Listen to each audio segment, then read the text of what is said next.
You don't get to pick your difficulty level in life. You didn't make this economy. You didn't let billionaires hoard the country's wealth. You didn't make the job market terrible so that companies can make a little more profit. But don't starve or become hopeless. You don't prepare for a famine during a famine, and we are in an economic famine. But you can tread water and learn the money game to be ready for the next opportunity when it comes. Do you have a hard time feeling like your life has a purpose? Do you feel like you're running in place? Are you feeling tired of the way society expects you to work hard to make someone else rich? Are you dreading spending the next 60 years of your life at a 9 to 5? I have an MBA and 20 years of software development experience, which is a good combination for talking to you about a concept called character progression. Character progression is a key factor in video game design, especially RPGs or role-playing games. It's the idea that in order for a player to feel fulfilled, they must feel like they are progressing.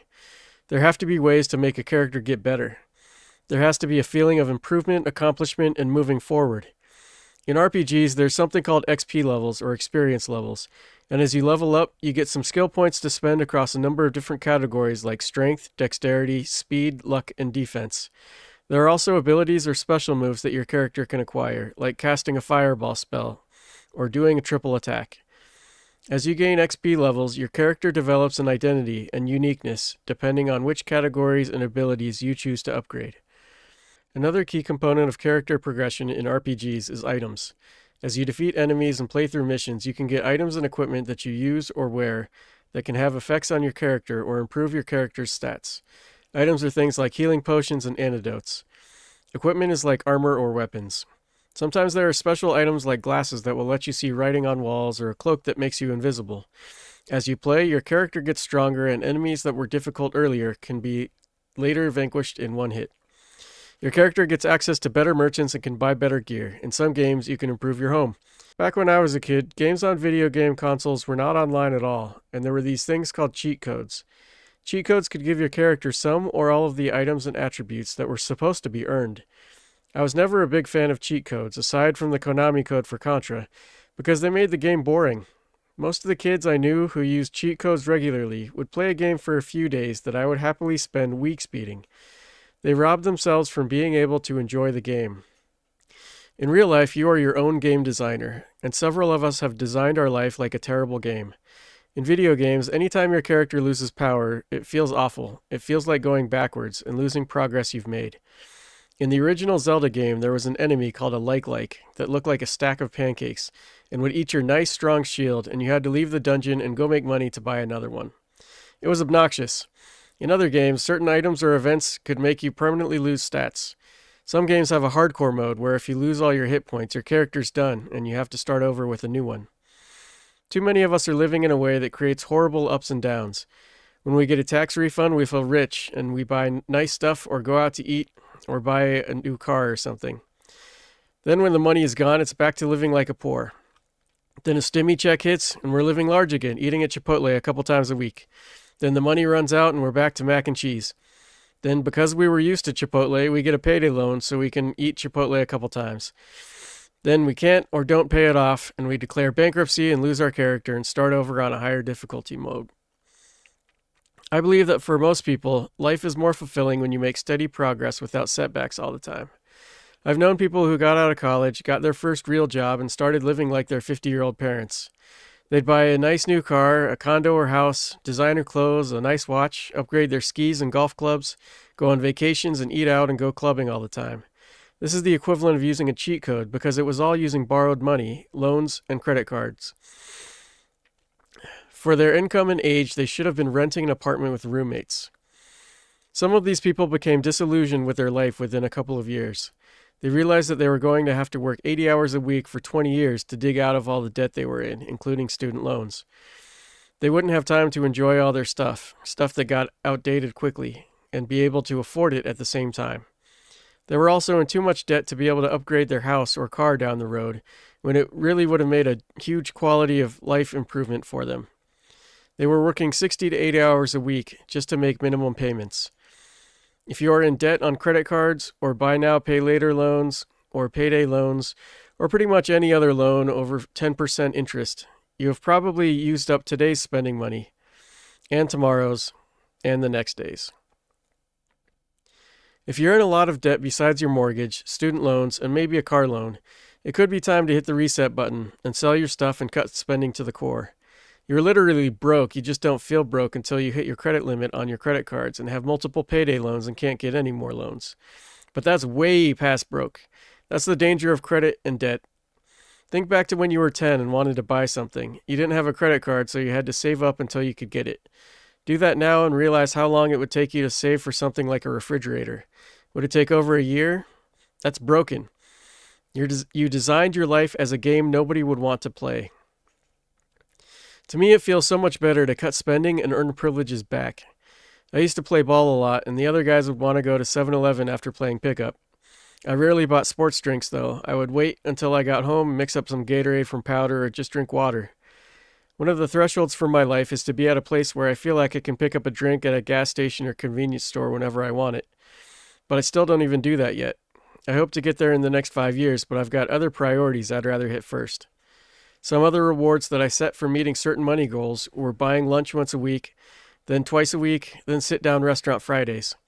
When you've already paid for stuff on credit and given yourself privileges you were supposed to be grinding for the next 5 or 10 years, like eating out for lunch, those years are going to last forever and feel like going nowhere. You used a cheat code called credit and made your life boring and stuck. But you can hit the reset button on the privileges, conveniences, subscriptions, and luxuries that you've given yourself too early and make yourself earn them back. You can take the hit of going backwards once and then earn it all back over time through discipline and work. Some people are doing this kind of thing through a No by 2025 where they are limiting themselves to only spending on essential items. Consumerism, buying stuff you don't need with money you don't have, is a massive disease in the US. It's so critical to live within your means, being cash flow positive every month. If you need a refresher on cash flow, watch my video on money, math, and mindset. Give yourself a chance to make it instead of doom spending yourself into oblivion. Jobs can be reset too, but maybe more with a shift in perspective than starting over. I see such a spectrum of people unsatisfied with their employment situation on social media. There are people with college degrees who have sent out hundreds of applications and can't get any interviews, even for retail or fast food. Then there are the fast food workers who say they can't support themselves or ever buy a house, and they work way too hard for the pay they're getting. Then there are the office workers who feel underappreciated and misunderstood. There are the managers complaining about their Gen Z direct reports and how supposedly lazy they are. Then you see the CEOs complaining that they can't get H-1B visas to import workers at lower wages to make more profit. On top of all of that, there are tons of people whose top desire in life is just to get to live in the US at all. And you know what? They all have legitimate gripes. There's rarely a perfect job or situation, and even if you find one, it can go away in a heartbeat. The point of this is that it's so easy to see the problems with your job and not appreciate how many people would love to be in your spot. I can't help but think that the people complaining about their cushy, air-conditioned office jobs either never worked retail or manual labor or have forgotten how hard it is.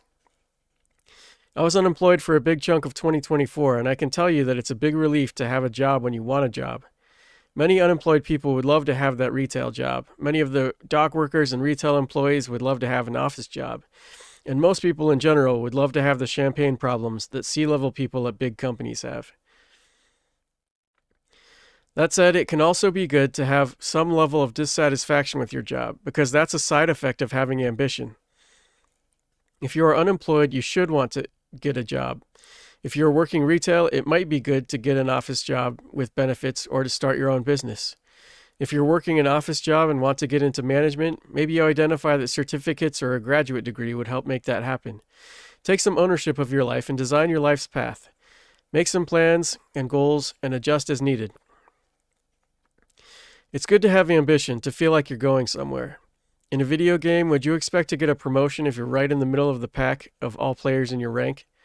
I see people on social media recommending not to work hard or to take on responsibility because you will end up getting assigned extra work with no extra pay. If you already make enough money to meet your money goals, then it's fine for you to do just enough work not to get fired.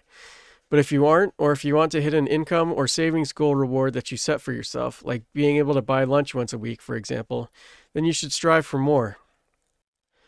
I'm not saying you should work so hard that you burn out, but it might even be worth it to push your limits once, because you might find that you are stronger and more resilient and able to work harder than you thought.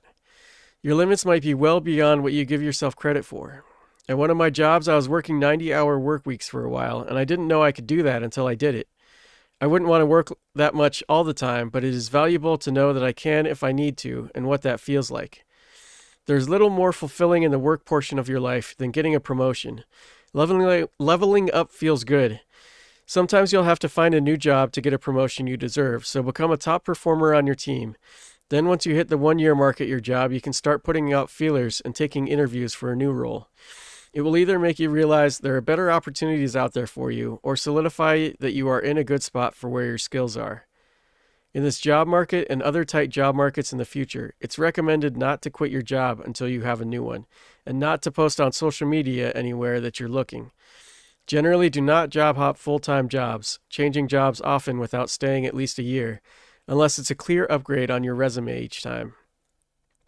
When you're working through your minimum 1 year, a worthy goal is to try to be the best. Depending on what motivates you, that can either be the best among your coworkers, or it can be reaching your potential, doing the best your abilities allow you to do. Think about which numbers your manager cares about.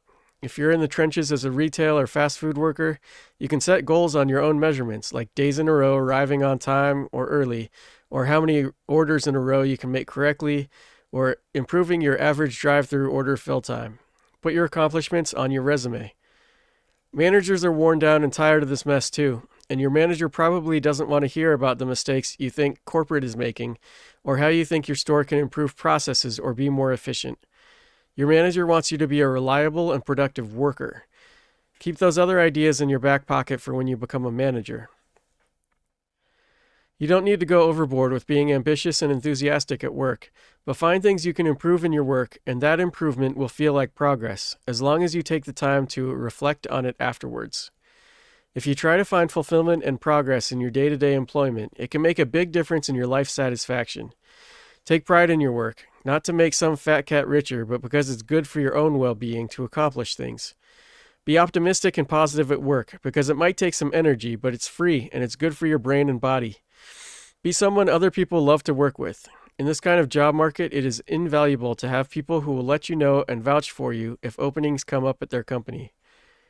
What if you're tired of working for someone else? Start learning accounting on the side, learn sales and marketing, learn business. You'll want some basic skills in all of those areas when you go out on your own. You don't want to be tied to a 9-to-5. Earn and invest your way out so you can try something else.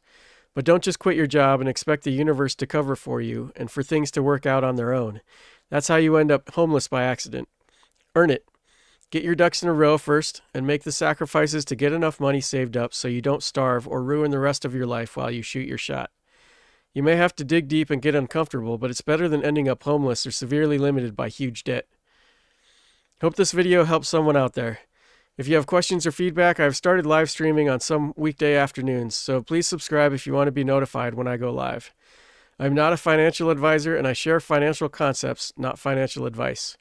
All views are my own and not my employer's. Thanks for watching, and I hope to see you in the next one.